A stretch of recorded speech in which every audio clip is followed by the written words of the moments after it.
인생을 살아가는 데 있어서 정말 중요한 것은 관계라고 지난주에 말씀을 드렸죠. 성공적인 인생, 행복한 인생을 사는 사람들의 한결같은 특징이 뭐냐 그러면 관계를 중요하게 생각하고 관계를 맺는 데 성공했다라고 하는 것입니다. 그러므로 우리가 전문적인 지식을 갖는 것도 중요하고 그리고 실력을 키우는 것도 중요하지만 그것보다 더 중요한 것은 우리가 이 땅을 살아가면서 사람들과 더불어 좋은 관계를 맺고 살아가는 것입니다. 그런데 눈에 보이는 사람들과의 관계도 중요하지만 하나님의 사람인 저와 여러분에게 있어서는 눈에 보이지 않는 영이신 하나님과의 관계가 더 중요합니다. 왜냐하면 하나님을 떠나서는 죄와 죽음의 문제를 해결받을 길이 없고 가장 본질적인 애로움과 고독의 문제, 평안의 문제를 해결받을 길이 없기 때문에 그렇습니다. 그런데 우리 인간은 첫사람 아담의 범죄로 말미암아 하나님과의 관계가 깨어져 버렸어. 그래서 성경은 이렇게 말하죠. 하나님과 우리와의 관계가 원수된 관계가 되었다. 그리고 하나님의 본질적인 심판을 피할 수 없는 본질상 진노의 자녀가 되었다라고 말하고 있습니다. 그러면 어떻게 하면 우리가 하나님과의 그 원수된 관계를 청산하고 하나님이 나의 아버지가 되시고 내가 그분의 자녀가 되는 이 관계를 맺을 수가 있을까요? 그것은요, 2000년 전에 사람의 몸을 입고 이 땅 가운데 찾아오셔서 십자가의 죽으심으로 말미암아 화목제물이 되어주신 그 예수 그리스도를 믿고 영접하는 것입니다. 우리 요한복음 1장 12절의 말씀을 읽겠습니다. 다 같이요. 영접하는 자, 곧 그 이름을 믿는 자들에게는 하나님의 자녀가 되는 권세를 주셨으니, 이렇게 우리가 예수를 믿고 영접하게 되면 하나님이 나의 아빠, 아버지가 되어주시고 우리는 그분의 자녀가 되는 것입니다. 자녀가 되는 정도가 아니라 하나님의 자녀된 우리에게는 하나님의 자녀만이 가질 수 있는 권세를 갖게 됩니다. 그 권세가 무엇입니까? 당당히 하나님 아버지 앞에 나아갈 수 있다는 거죠. 그래서 오늘 또 우리는 이 시간에 하나님 아버지 앞에 당당히 나와서 예배를 드리는 것입니다. 그리고 우리가 이 땅에서 하나님의 자녀된 자로서 기도를 하게 되면 하늘에 계신 아버지는 우리의 기도를 들으시고 우리의 영혼에 가장 유익하고 선한 것으로 응답을 해 주십니다. 이것이 바로 하나님의 자녀된 자가 누리는 축복이죠. 그러면 하나님의 자녀된 여러분은 지금 하나님 아버지와 어느 정도의 친밀함을 누리고 있습니까? 좀 직접적인 표현을 쓴다면 하나님과 당신 사이는 어떻습니까? 이렇게 질문을 하는 이유가 있습니다. 이렇게 질문하는 이유는요, 친밀함에는 정도의 차이가 있기 때문에 그렇습니다. 관계가 맺어졌다고 해서 모두 다 친밀한 관계를 맺고 살아가는 게 아닙니다. 여러분 그러죠? 관계가 맺어졌지만 그 모든 관계에는 친밀함의 정도가 달라요. 그렇기 때문에 관계를 친밀하게 맺고 유지하기 위해서는요, 부단한 노력이 필요하죠. 우리가 하나님과의 관계는 오직 은혜로 맺어졌지만 하나님과의 관계가 더 친밀해지기 위해서는 우리들의 편에서 더 많은 노력과 또 우리의 마음의 자세와 태도가 달라져야 한다는 것이죠. 우리가 하나님에 대해서 아무리 많은 지식을 가지고 있다고 할지라도 하나님과 내가 친하지 않으면, 하나님과 친밀한 관계를 유지하지 못한다면 사실 그 관계는 의미가 없는 것입니다. 성경에 나오는 인물 중에 하나님과 가장 친한 사귐을 갖고 살았던 대표적인 사람이 있습니다. 제가 몇 년 전에 설교를 한 기억이 있는데요. 바로 모세죠. 모세가 이 세상을 떠났을 때에 하나님은 이렇게 말씀하셨습니다. 자, 신명기 34장 10절의 말씀을 읽겠습니다. 다 같이요. 모세는 여호와께서 대면하여 아시던 자요. 표준 세번역은 이렇게 번역을 하고 있어요. 다 같이요. 주께서 얼굴과 얼굴을 마주대고 말씀하신 사람. 주께서 얼굴과 얼굴을 마주보고 말씀하셨다고 하는 것은 하나님과의 친밀함을 말하죠. 더 쉬운 말로 말하면 하나님과 가장 친한 사람이었다라고 하는 것입니다. 모세가 죽었을 때에 하나님은 살아온 모세의 인생을 평가하셨는데 그의 인생을 얼굴과 얼굴을 마주보고 대화를 나눌 만큼 나와 가장 친했던 사람이라고 하나님은 모세의 인생을 평가하셨습니다. 출애굽기 33장 11절에도 보게 되면 이런 말씀이 있어요. 다 같이요.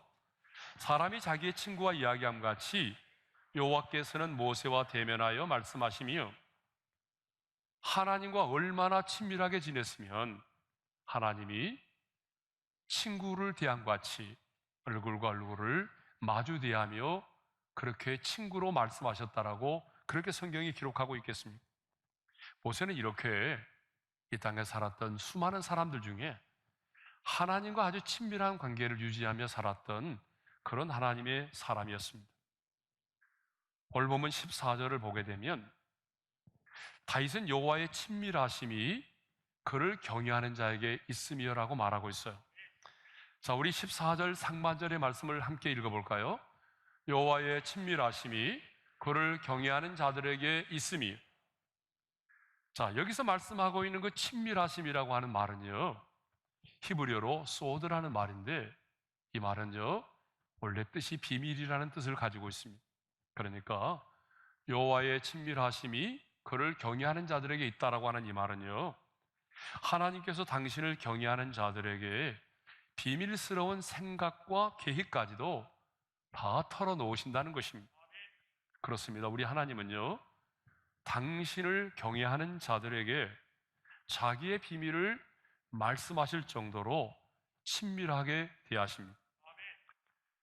여러분, 모든 사람이 하나님과의 친밀함에 축복을 누리며 사는 건 아니거든요. 관계가 맺어졌다고 할지라도 하나님과 친밀하심의 축복을 누리며 사는 자가 있어요. 자, 누구죠? 첫째로 하나님을 경외하는 자들입니다. 우리 14절 상반절의 말씀을 다시 한번 읽겠습니다. 다 같이요. 여호와의 친밀하심이 그를 경외하는 자들에게 있음이요. 자, 하나님께서 누구와 친밀한 사귐을 나누신다고 말씀하고 있어요. 하나님께서 누구와 당신의 마음속의 비밀을 나누신다라고 말씀하셔요. 바로 하나님 당신을 경외하는 자들입니다. 하나님은요, 당신을 경외하는 자들에게 친구를 대하듯이 마음속의 모든 비밀들을 말씀하십니다.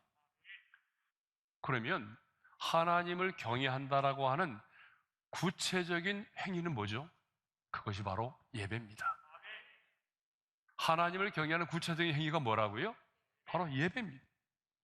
그래서 신약의 대표적인 예배 용어는요, 프로스쿠네오예요. 이 프로라고 하는 말은 무엇을 향하여라는 말이에요. 그 다음에 스쿠네오라는 말은 입맞춤이라는 말이거든요.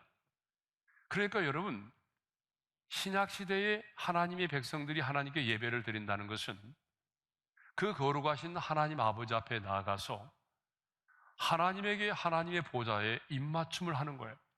그러니까 이 예배는 우리로 하여금 하나님과 친밀함을 갖게 만들어주는 거예요.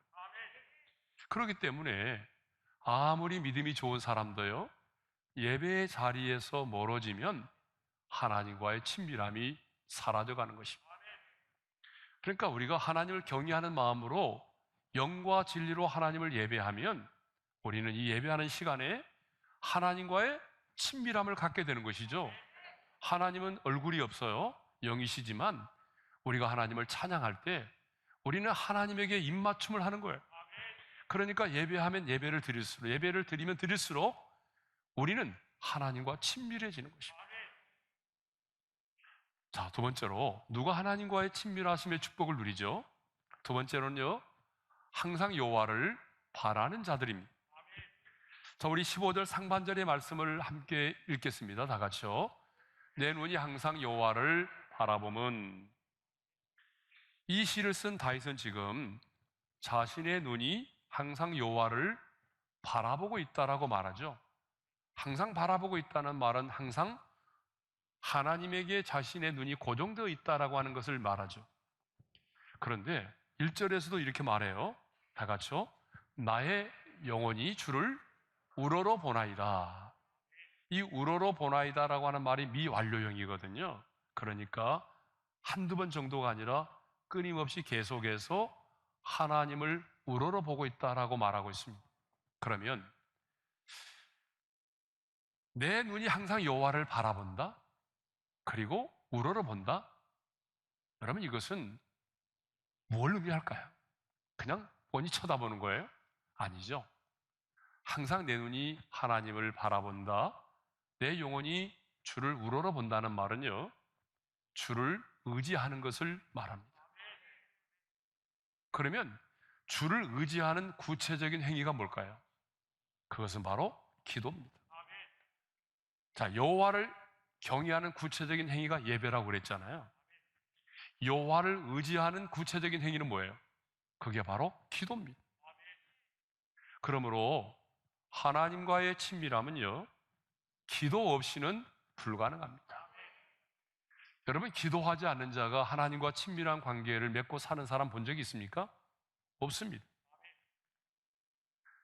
사람과의 관계도 그렇습니다, 여러분. 사람과의 관계도요, 그냥 몇 번 만나서 그냥 의례적인 인사만을 나누고 그렇다고 해서 그 사람과의 관계가 친밀해지는 건 아니거든요.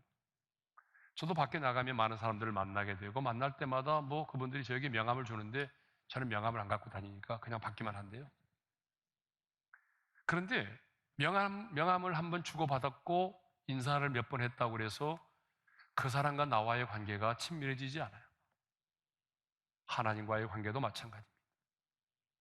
하나님과의 관계도 여러분, 내가 주일날 낮에 한번 나와서 예배를 드리고 그렇게 몇 번 하나님을 얼굴을 뵙는다고 해서 가까워지는 게 아닙니다. 하나님의 보좌 앞에 머물러 있는 시간이 많은 사람일수록 하나님과 친밀함의 관계를 갖습니다. 그런데 여기서 이제 중요한 것은요, 무조건 복을 받기만을 위해서 기도하고 자신이 원하는 것을 성취하기 위한 수단으로 오랫동안 기도한다고 해서 하나님과의 친밀함이 생겨나지 않아요. 그러니까 어떤 자기가 원하는 것을 성취하기 위한 수단으로 생각을 하고 그렇게 오랜 시간 동안 기도한다고 해서 하나님과의 친밀함이 생겨나는 건 아니라는 거예요. 그러면 하나님과의 친밀함을 위한 기도는 어떤 기도일까요? 하나님과의 친밀함을 위한 기도는요, 첫째로 어떤 기도냐면 있는 모습 그대로 기도하는 거예요.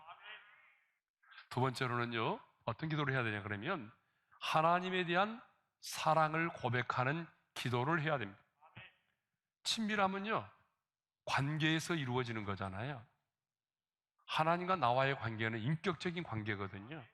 그러므로 우리는 늘 주님을 향해서 사랑의 고백을 할 수 있어야 돼요. 주님 사랑합니다. 저도 어젯밤에 기도하면서 이 고백을 참 많이 했는데요, 뭔가를 요구하는 기도보다는 주님 사랑합니다. 이전보다도 주님을 사랑하고 싶습니다. 다시 오실 우리 주님을 사모합니다. 내 안에 계신 성령님 환영합니다.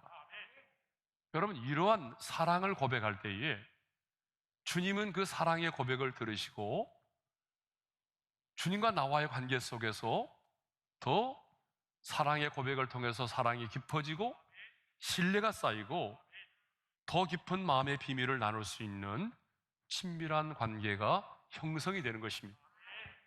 그러니까 여러분, 하나님 앞에서 사랑의 고백을 많이 할 수 있기를 바라요. 그러면 하나님과 나와의 관계가 굉장히 가까워지고 친밀해집니다. 그러면 다윗은요, 언제 어떤 상황에서 이렇게 여호와를 항상 바라보았을까요? 언제 어떤 상황 속에서 하나님과의 친밀함을 유지했을까요? 이게 굉장히 중요해요. 자, 16절에 보니까 이런 말씀이 있어요.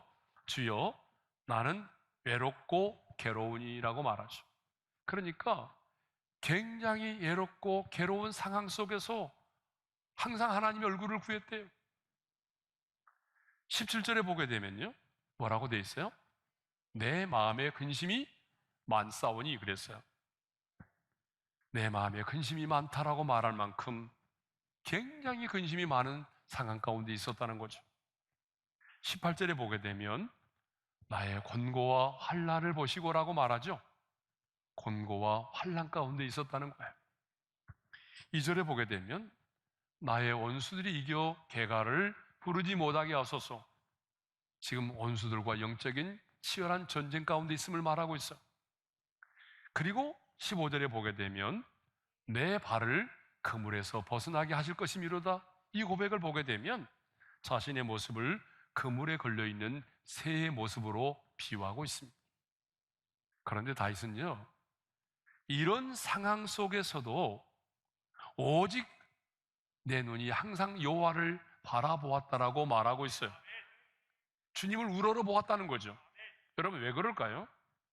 그것은 하나님만이 지금의 이 상황 속에서 나를 구원해 주실 수 있는 분이시기 때문에, 하나님만이 지금 이 상황 속에서 나를 이기게 해주시고, 하나님만이 지금의 이 상황 속에서 이 영적인 전쟁에서 승리케 해주실 것이라고 하는 확신이 있었기 때문입니다.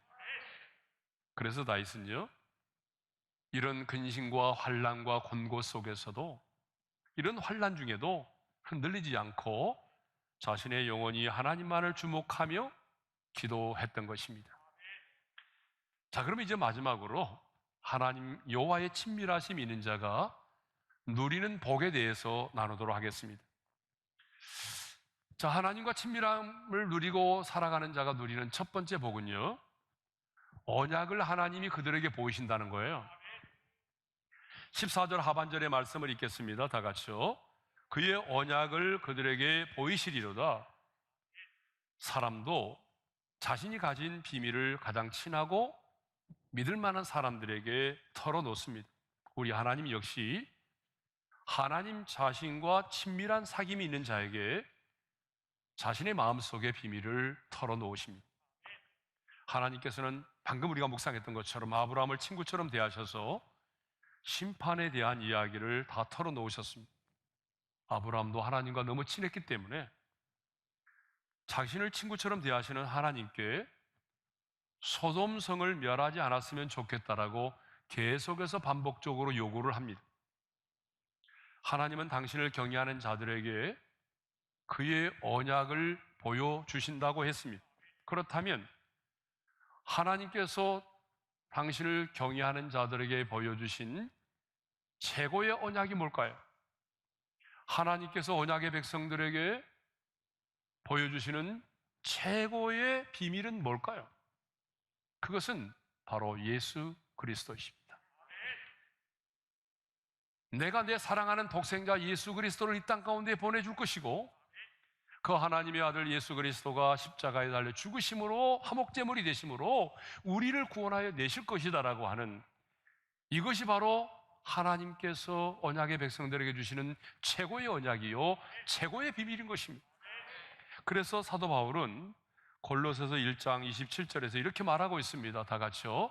이 비밀은 너희 안에 계신 그리스도시니. 그러니까 예수 그리스도가 하나님께서 우리에게 보여주신 최고의 비밀이고 언약인 것입니다.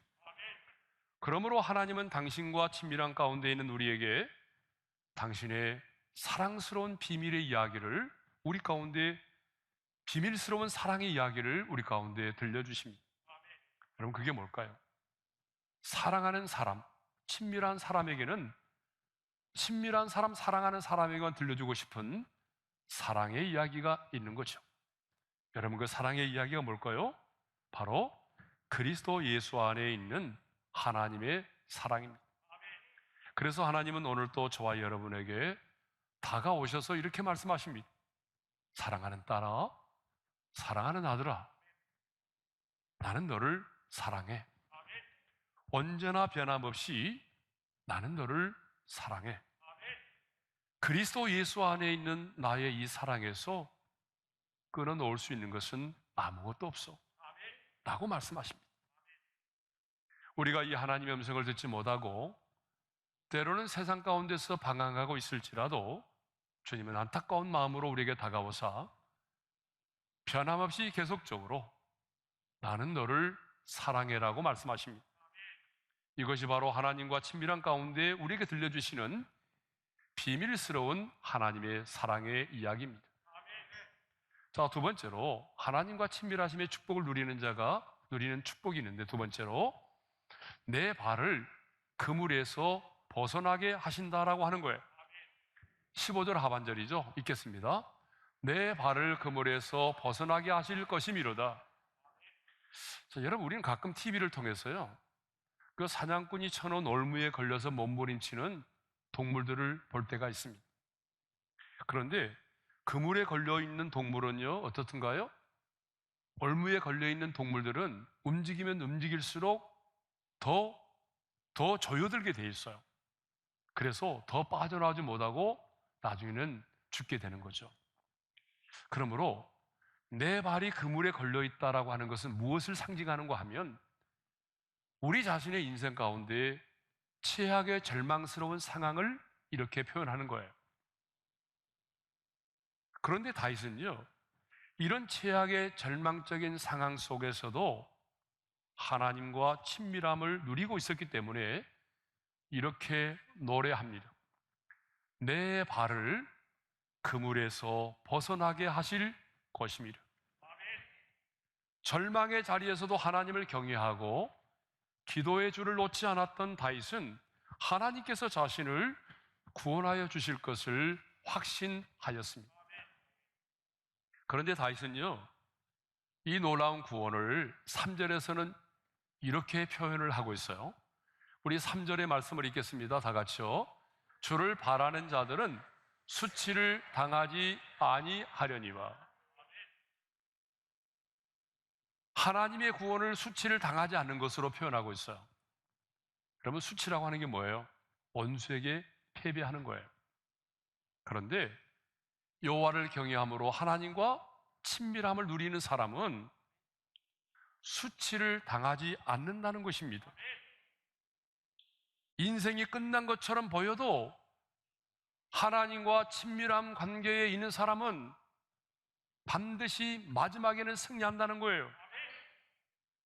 실패를 하는 것처럼 보이지만 다른 사람의 눈에는 인생이 실패한 것처럼 보일지 몰라도 하나님과의 친밀한 가운데 있는 사람은 수치를 당하지 않는다는 것입니다.